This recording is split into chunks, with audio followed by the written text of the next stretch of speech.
Oh, yeah. As you just shared, when people get their greatest lessons when you're up in front of the class teaching with your personal stories, because they can relate. Like, that's what I always thought about it. I guess the point that it hit me was with comedians. Like, why did some comedians really resonate with me and why others didn't? Mm-hmm. And it was because I could relate. and you know, it's part of how they form their comedic skits, but they try to relate to people through these different stories. And if you're a parent and they're talking about kids, everyone's laughing because we're releasing that frustration about being a parent and whatever they're dealing with, or maybe you've been cheated on and they're talking about that and you can find some humor in it. And, you know, whatever it is, it's about relating. But stories, they go back, or communication between humans, this goes back tens of thousands of years. This is, you know, before we even wrote on wax tablets or anything, we shared lessons around the campfire with stories and fables so that we could continue that lesson. It was an easy way to remember it, as opposed to just saying, do this and don't do that. And it was more entertaining while you're sitting around the campfire with no electricity and no iPhones, and no TV and no film, no music, right? Unless you're making it yourself. You have stories and they were passed down. And it's, I really believe, and there's science behind it now, but I've always felt that as an adult, are the stories, and the reason why they're so important to us, they're hardwired in us to be able to, when we hear a story, there's a lesson and there's entertainment, but there's also a vulnerability of the person sharing it. They're like, here's my truth. This is what really happened to me, good or bad. And I hope it can help you. Oh, absolutely. And I think, so stepping beyond stories is collaboration and community. Yeah. And so I know my music career really jumped to the next level when I sought out collaborations and just kind of being around other artists to hear the stories, to connect. And it's all about just, sometimes it's very hard to get started in something because I view it as a flywheel. You're trying to turn this positivity, career, whatever flywheel in your mind, and one of the ways to do that is to hear stories and to just start getting that, you know, energy flowing inside of you and get that belief going through talking with people, collaborating with people, and sharing. So, I mean, a big part of what you do when you're editing and stuff, right? You're probably in engineering, you might be alone. Yep. Yeah. But you're also sharing the importance of being around people, right? That gives you inspiration. And is my hearing that right? It's invaluable. There's, unfortunately with kind of, and we can probably go off on this for too long, but one of the difficult things that I'm seeing, especially where I teach, in the halls, a lot of students are just caught up in their phones and they're not talking to each other. The halls are silent.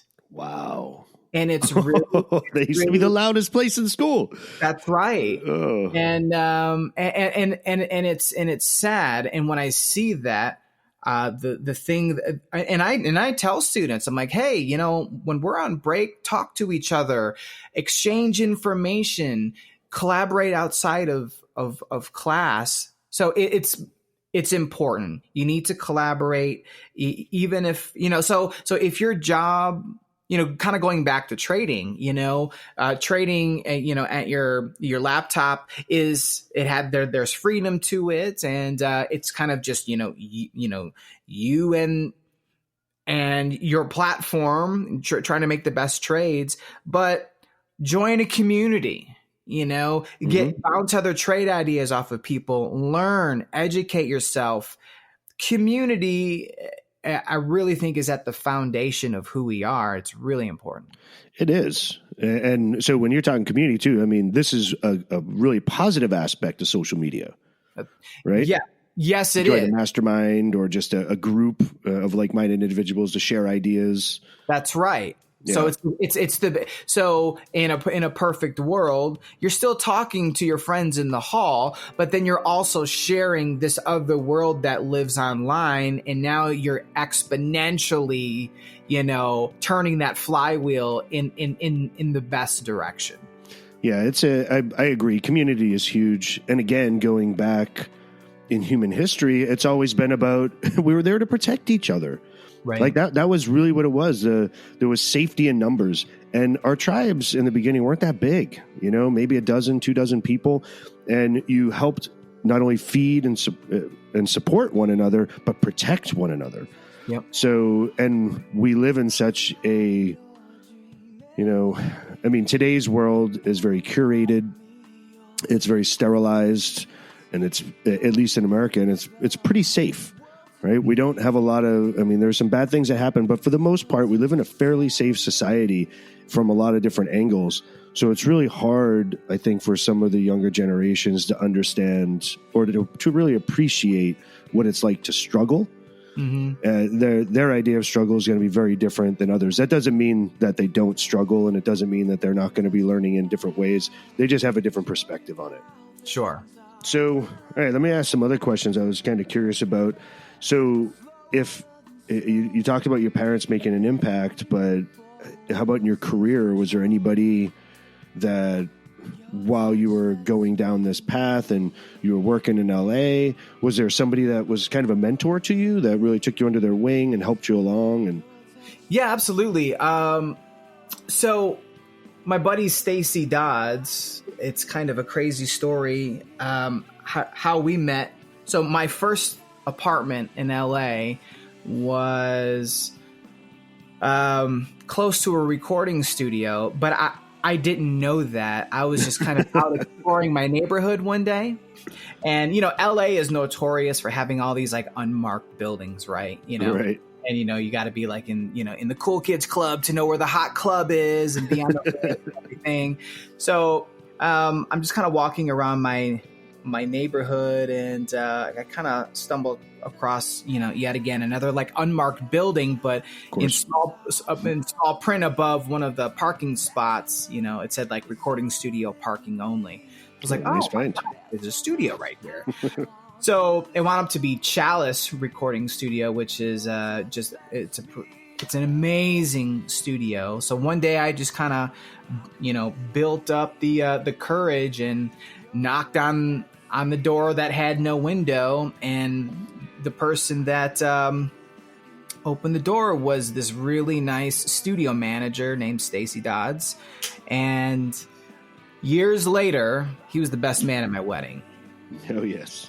So he was very kind enough to show me around the studio, and my God, I asked so many questions, and he always had answers and was nice and was guiding me and was instrumental into me getting my first job in a recording studio in LA, which was at a studio called Serenity Sound, owned by Sully Erno from Godsmack. And that was then the really the studio that put me in some pretty big sessions and exposed to a bunch of celebrities and superstars. So just so someone taking the time to answer questions, let me hang around the studio, and kind of for me it was my next step. So he was definitely one of those people, and we continue to communicate to this day, and and so that's someone off the top of my head that I'm appreciative of. That's a great story, and it really goes to show what's possible. So for people just getting started in the music industry, we talked a lot about tenacity and grits and making sure we're sticking with things. But what would be some advice that you'd give to someone just starting out? Great question. It's a different world than when you started, but because you're so up to date on everything. And oh yeah, I would say try everything. You have to. I think you have to try a lot of things out to start defining your desires. You know, okay, you want to be involved in music. Great. Well, what aspect of music? There's a ton of them. So go try out a bunch of stuff. Give yourself time to do that, because really you're also saving yourself time. You know, while I think we live in a society where maybe you do need to be a little bit more of a jack of all trades, because the entrepreneurial spirit, I think, is alive and kicking these days. For sure. You have to go try a bunch of stuff before you can really start honing in on what you're naturally gifted at, mixed with what you're interested in. Because if what you're going after doesn't pull you out of bed first thing in the morning, then it's probably not worth your time. It's great advice. You know, really good advice. I agree with the pulling you out of bed part, but also just the fact of going and trying different things. Yeah. Yeah. And as we get older, it's funny how, that's how you keep variety in your life. That's right. Right. Trying new things, whether that's for you, stocks, completely different than music. Right. Right. And, so to be able to have a passion to even want to learn that, not just from a practical sense, but it sounds like you enjoy it. Big time. It's a totally different hat. It works a totally different side of my mind, but I enjoy it. You know, sometimes, even the best poker players in the world, or the best basketball players, or the best golfers, sometimes they just want to put the clubs away for a couple of weeks. It's what they love to do. It's not like they're quitting, but they just need to reset. And there needs to be other things in your life that you can fall back on and enjoy as well. So for me, that's my family. That's, stocks. That's, you and I share a passion for golf. Just these other things that we have in our lives helps you come back to that main passion, recharged and ready to go. Yeah. Yeah. Recharging. What a novel idea. Exactly. I mean, we've known each other a while, and, there's been a few times I've been completely depleted, and I've had the opportunity to take over a year off at times because of how much time and energy I put into something, and got completely burnt out. Yep. Where it was emotionally, physically, spiritually draining. I mean, you're talking about the stocks. Would there be another profession that, if you weren't doing music, that you would consider doing? Something completely outside of music that I would be interested in doing would probably be something in finance, stock market related, or an astronaut. Yeah, that's right. Exactly. I've definitely considered getting my pilot's license. So that would kind of circle back to the aeronautical. That's awesome. Type thing. So yeah, there's a couple things. Maybe the senior tour's got a spot for me. Yeah, a few more years, man. Gotta be 50. And who knows? You never know what the future holds. How would you define the impact that you're creating in the world? I'll reframe it a little bit. I think just on a soul level, I feel like I want to play my role in pushing humanity forward through creative pursuits. Ooh, that's pretty. I like that. Yeah. So creative pursuits, mainly from music, or is there other things that you have in mind? Because I know creativity comes in many different ways, of course, but. Sure. I'd say my main flavor is definitely music. Just time and time again, music is it's like magic. It's one of the few things where you can't see it, you can't touch it. I'm not talking about printed music or CD players or instruments. This, sound. Music, it's just it's sound. It's invisible, but it brings people together. It spreads a positive message most occasions. Yeah. And it's something I really connect with. So if I can That's why